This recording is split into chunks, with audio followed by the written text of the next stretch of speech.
Ladies and gentlemen, and welcome to the Eisenhower Eagle Football Review. I'm Tim Meyer with Coach Chris Smith. And Coach, a tough one up here in Romeo. The Bulldogs came out like cage dogs, like mad dogs, and kind of, I think, caught your team a little bit off guard. Right, they came out, played great. I mean, they outplayed us in that first half, and I didn't have the team prepared, and I could take complete blame for that. But I was proud of the way our kids, hung in there and fought, and we gave us some chances, in the second half. But we're a little bit beat up now. I mean, they came in and beat us up a little bit. So, talk a little bit about their quarterback, number 19. He seemed to really be able to run around all over the place there in the first half for sure. Yeah, I mean that's their game. That's their whole game plan. I mean, they got a quarterback that can run the ball pretty good, and you got to be able to stop him. He can throw the ball, but I thought he did an outstanding job. They played at a different level than what we've seen on film. I thought this is probably the best game that they've played, all year, and it showed. And they did it at the right time. They needed that win, and they got it. Also, you had, like you said, some players got a little bit banged up there, and we're playing hurt. Talk about some of those courageous performances. Yeah, I mean, Joe Metz went down. I'm not sure he didn't come back in. He went down early in the game. But Colin Kosiniak was down, and I don't know what's wrong with him, but he could hardly move his arm, and he could hardly move his shoulder, but he played the whole game just with all he had. We talk about playing for each other and playing for your teammate, and that's what these guys did. But we had several kids that were injured and out, but that's football. When you play a physical game like this against a rival, it's going to be a physical game like that. You guys got a touchdown. You went for the 2-point conversion. You got that, and plenty of time left on the clock. Thought maybe you were clicking on offense. You might be coming back in this ball game. Well, yeah, we had to go for two because we wanted to make it a two-score game at that point. We were going to go for two if we scored again, and two again to try to tie it because the time was ticking, but we weren't moving the ball very good. So we needed to take the points when we could, and we really shot ourselves in the foot a bunch of times, with some penalties and with a couple fumbles, especially early in that second half. But again, we weren't ready. I didn't have them prepared, and we got to get them prepared if we have a game next week. And let's kind of talk about that a little bit. Eisenhower with a lot of points, playoff points, but only 5 victories. How is that going to work for the Eagles? It looks good. It looks good as far as the points we have. The schedule that we had, it's probably one of the toughest schedules in the state of Michigan this year, and because of the wins, we have the most playoff points of all 5-win teams, and so I'm sure there's going to be quite a few 5-win teams get in, and hopefully we've done enough in the schedule that we've played to help us there. But it's all about the playoff points at this point for us, and if we don't get in, our kids had a great year and probably one of the toughest schedules that Eisenhower's ever played. Well, Coach, best of luck. We'll be watching on Sunday night to see if you get in there, and if you do, we'll see you next week. Okay, thank you. One of Eisenhower's stars of the game is Jake Friedel. And Jake, you had a big interception tonight to stop a Romeo drive, but you also had a 2-point conversion tonight that gave you guys, sort of inspiration on that touchdown. Tell me about that play, because Eisenhower really doesn't run something like that. We just put that in this week, and I didn't even know the ball was going to go to me at the beginning of the play. It just came to me, and I just decided to jump over that guy and try and get in, and it works. So. Well, Romeo got after it early. I mean, they came right out fired up. It seemed like they were just a step quicker than you guys at the beginning of the game. Was the team a little flat again this week to start out, you think? We just came out a little flat. Next week, hopefully we'll get to play them again, because that definitely won't happen again. We'll get to see them again, and we'll definitely get the better of them next time. I'm not worried about it. Talk about their quarterback. He seemed to torch you guys a little bit, got outside and found a lot of open running room out there. A little bit about their quarterback. How do you get so loose all the time? He's a good athlete, made some nice plays, made some nice runs, and played a good game. We know he didn't really complete a lot of passes against you guys, yeah. but he did it all with his feet. Yep. Talk about Eisenhower. You guys had scored a touchdown, the 2-point conversion, plenty of time on the clock left.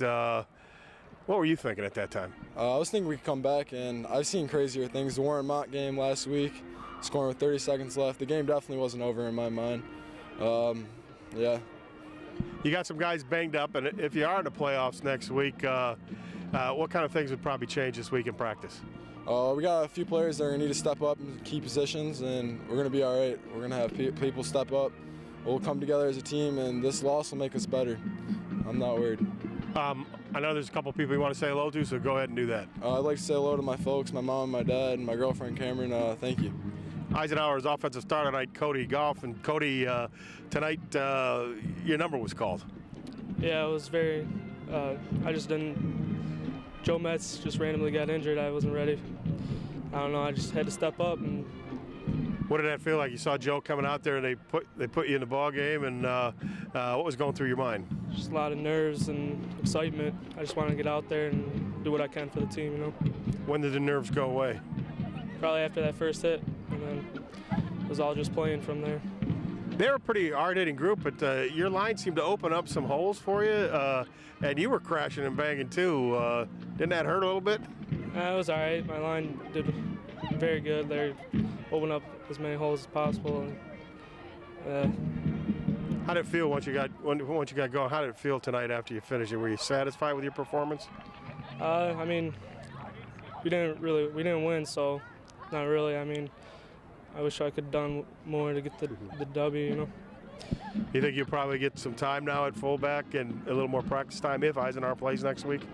Yeah, hopefully. If Joe's still out, then maybe. Well, Cody, I know there's a few people you want to say hello to tonight, so go ahead. I just like to say hi to my mom, my family, and yeah, that's it. Hi, my name is Doug Wozniak. I'm a licensed Michigan attorney, but I'm also licensed as a Michigan real estate broker. If you have any questions concerning real estate, particularly new building construction, easements, boundary disputes, anything at all, please give me a call, 586-781-9190. Esplendido Mexican Cuisine.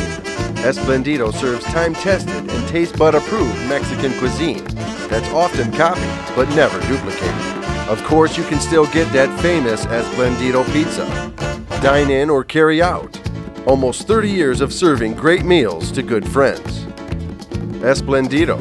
Good food, spirits, and celebration. Call 586-739-1070. Thought there was no better way to do that than to put on the striped shirt and pick up a whistle and stop complaining about the officials and go do something about it. And there was guys that were nice enough to do it and volunteer their time when I was a kid coming through school, so I'm just paying it forward. Initially, I got into officiating because I was a coach and I wanted to learn more about our sport. Now I officiate because I want to make a difference. You can be a referee. The Eisenhower Eagles travel to Romeo to face the Bulldogs, their longtime rival. The Bulldogs haven't defeated the Eagles in 5 tries. The winner will clinch a state playoff berth. It was clear from the beginning that this would be a hard-hitting affair.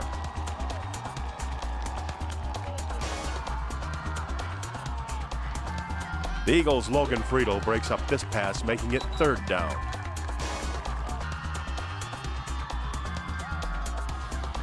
Despite this play by Friedel, Romeo would eventually score on their opening drive with this play. Romeo's quarterback, Paul Hurley, would find number 1 Mitchell Hembach from 5 yards out for the touchdown. The extra point was good, and the Bulldogs led 7-0. The ensuing kickoff goes out of bounds, and the Eagles have great field position at the 35.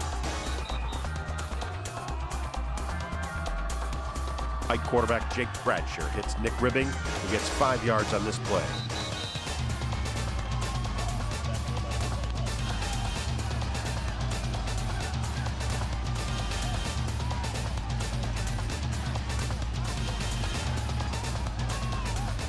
On 4th and 1, the Eagles go for it in their own territory.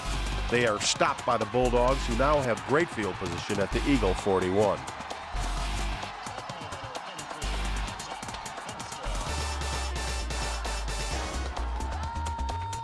Romeo's Trevor Shimon almost breaks this run, except for this toe-saving tackle by Jacob Friedel.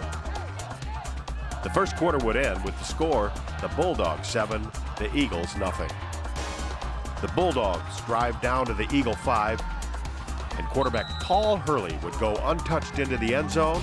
The extra point was good, and Romeo now led 14-0. This pass attempt to Logan Smith was ruled incomplete. The Eagles were looking for pass interference on the play. On the Eagles' next play from scrimmage, Jake Bradsher is hit by number 32, Joe Myers, who causes this fumble. It's recovered by Romeo at the Eagle 20.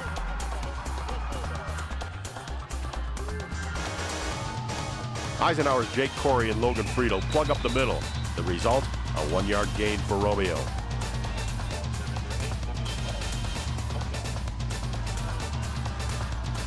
Once again, quarterback Paul Hurley would scamper into the end zone untouched from 19 yards out.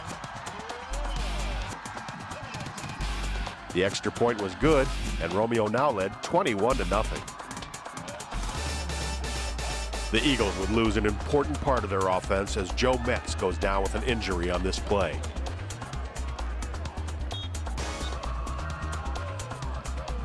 On 3rd and 1, number 44, Cody Goff, Metz replacement, gets 12 yards and an Eagle first down. The Eagles are penalized for holding, negating this fine run by number 27, Andrew Sikowski.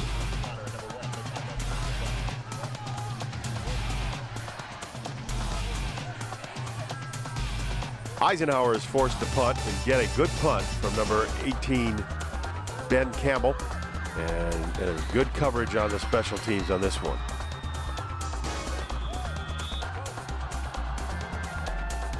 On this play, Romeo's Mitchell Hembaugh is clearly down, but keeps going. The official penalizes Eisenhower in the play for a face mask.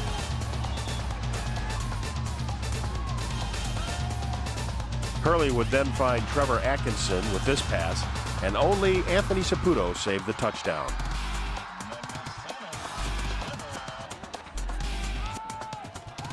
With the Bulldogs having it 1st and goal, the Eagles' defense swarms the Romeo runner.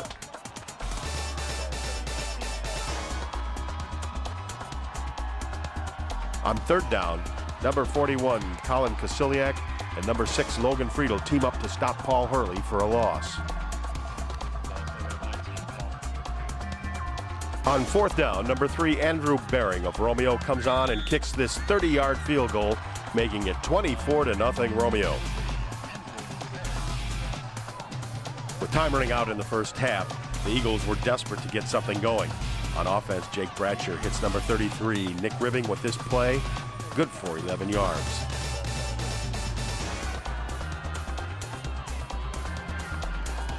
Jake Bradsher gets a good run here, but the Eagles are called for holding.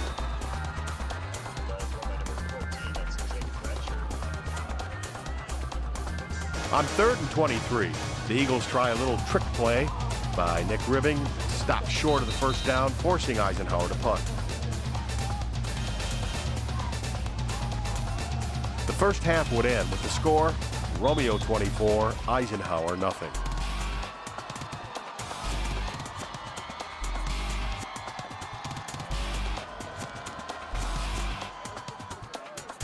Romeo begins the second half, kicking to Eisenhower. Number 7, Nick Sedluck, hits a great return, giving Ike good field position.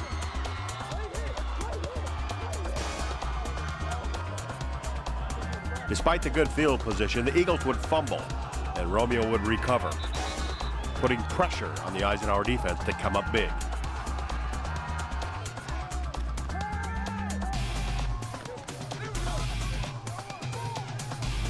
Ike's defense rises to the occasion, though.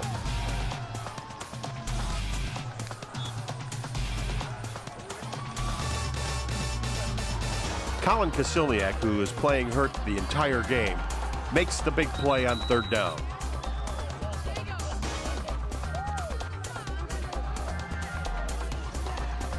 This pooch punt by Romeo forces the Eagles to start on their own 5.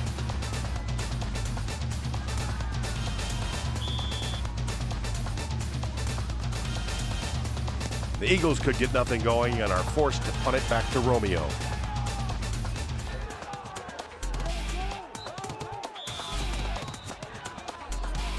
The Eagles continue their strong second half defensive play as number 41 Colin Kosilniak and number 4 Brendan Rabicki team up to stop the Romeo runner. When the Eagles got the ball back, number 3 Kadari Johnson would get 10 yards on this play.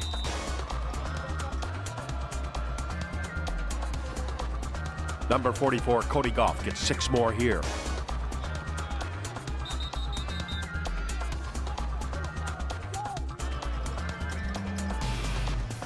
Andrew Sokowski catches this pass in the flat and gets 6 more yards. On first down, number 44 Cody Goff gets 12 yards on this tough run.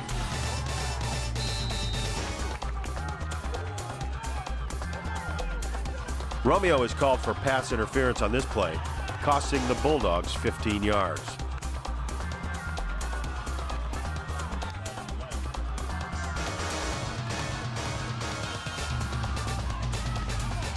It would lead to this 19-yard touchdown pass from Jake Bradsher to Nick Ribbing. The Eagles are on the board.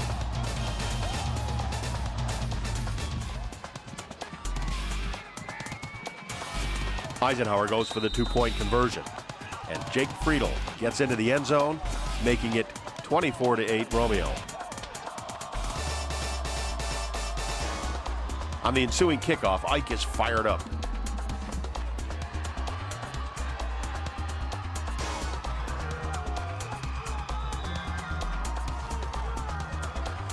Number 75, Robert Huck, makes a nice play, stuffing the Romeo runner. The Eagles end the third quarter with great pursuit, and this play results in a loss for Romeo. The Romeo drive continued into the fourth quarter. Number 59, Mark Sokowski, blocks this Hurley pass, making it 4th down, forcing the Bulldogs to punt. Ike gets the ball back, but this pass to Nick Ribbing is incomplete, and the Eagles are forced to punt. The Eagles would stop Romeo on this run and force them to punt again.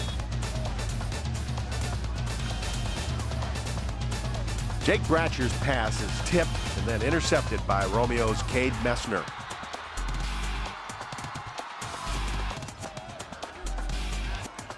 The Eagle defense gets the ball back to the offense as Jake Friedel gets the interception here.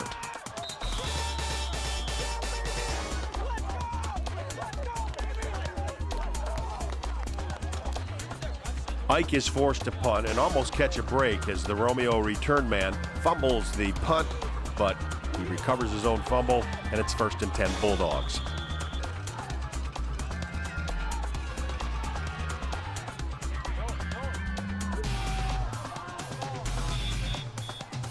The Eagles get some good yardage on these 2 plays.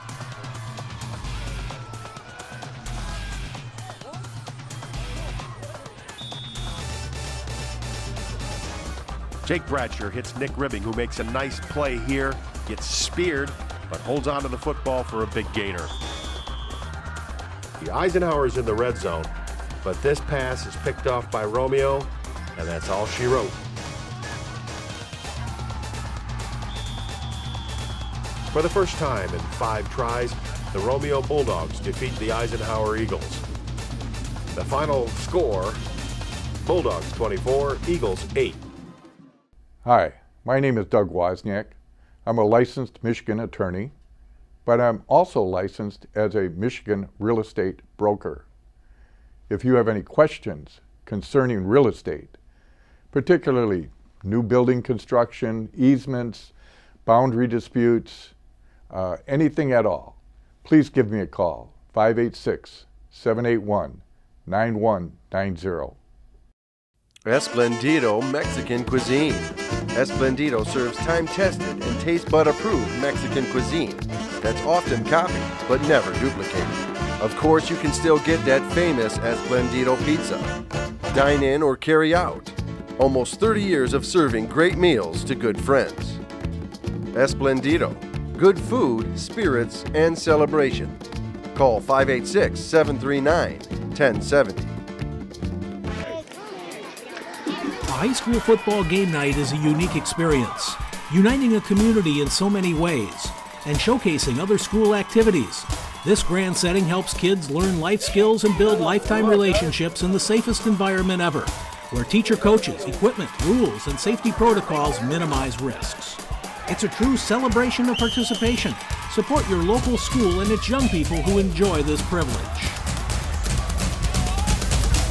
Well, for the first time in 5 years, the Romeo Bulldogs have defeated the Eisenhower Eagles tonight right here in Romeo, 24-8, and they deserve to win.